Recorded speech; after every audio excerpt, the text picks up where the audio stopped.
আজ বলবো স্বামী স্ত্রীর সম্পর্কের মধ্যে সম্মান থাকাটা খুবই প্রয়োজন। সম্মানের সঙ্গে সঙ্গে ভালোবাসাটা এমন হওয়া উচিত যাতে একে অপরকে ছেড়ে না থাকাটা দরকার। ভুল বুঝাবুঝি সবার মধ্যে আছে, শুধুমাত্র ভালোবাসার যদি সঠিক হয় তাহলে একে অপরের পাশে অবশ্যই থাকা প্রয়োজন। এমনকি যদি স্ত্রী ভুল বুঝে বাড়ি ছেড়ে চলে যায়, তাকে যদি স্ত্রীকে খুঁজতে মাথার চুলও উঠে যায়, যাক, তবুও ফিরিয়ে আনা উচিত। এবং যদি কোনো স্বামী তার স্ত্রীর পাশে থাকে তাহলে পৃথিবীর সবাই তার পাশে থাকবে। কেন বলছি যে মাথার চুল উঠে যাক, তবুও নিজের স্ত্রীকে ফিরিয়ে আনা উচিত? তাহলে তিরুপতির বালাজির একটি ছোট্ট কাহিনী বলবো।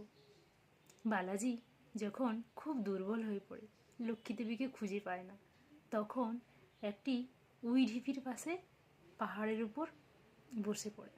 খুব দুর্বল, ক্লান্ত, ক্ষুধার্ত এবং তৃষ্ণার্ত। সবাই চলে আসে, কারণ সেখানে বৈকুণ্ঠে আর নারায়ণও নেই আর লক্ষ্মীও নেই। সেই জন্য সবাই চলে আসে পিছনে পেছনে।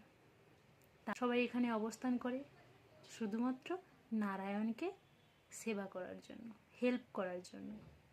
ব্রহ্মা এবং মহেশ্বর তারা হয় একজন গাই আর বাছুর, যারা রাজার বাড়িতে গরু হয়েছিল এবং রাখাল প্রত্যেক দিন গরু চড়াতে আসত, এসে দুধ দিত নারায়ণের মাথার উপর।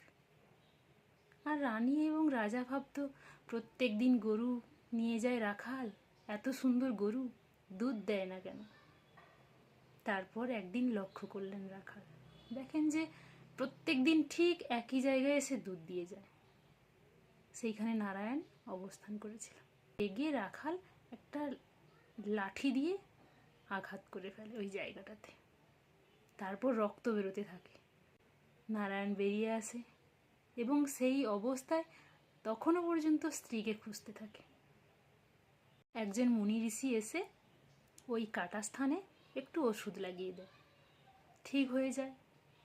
কিন্তু একদিন এক ভক্ত দর্শন করতে আসে, এসে যখন দেখে ভগবানের মাথায় চুল নেই, কাটা স্থানে তো চুল হয়নি, তাই তার দেখতে ভালো লাগেনি। কারণ মাথার উপর যদি কারো চুল না থাকে তাকে ঠিক দেখতে ভালো লাগে না।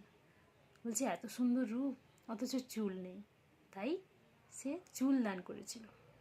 আর সেই দিন থেকে আজও পর্যন্ত বালাজির মন্দিরে চুল দান হয়ে আসছে। চুলটা কেন চলে গিয়েছিল? শুধুমাত্র লক্ষ্মীকে খুঁজতে গিয়ে। তিনি এতই ভালোবাসত লক্ষ্মীকে নিজের কাছে ফিরে পাওয়ার জন্য। পেয়েও ছিল। কিভাবে? সরোবরের ফুল হিসেবে স্ত্রীকে রেখেছিল, কিন্তু স্ত্রীর কথা শুনে বিবাহ করেছিল, কিন্তু স্ত্রীকে রেখেছিল নিজের হৃদয়ে, নিজের শরীরে। ভালো থাকবেন, সুস্থ থাকবেন সবাই। রাধে রাধে।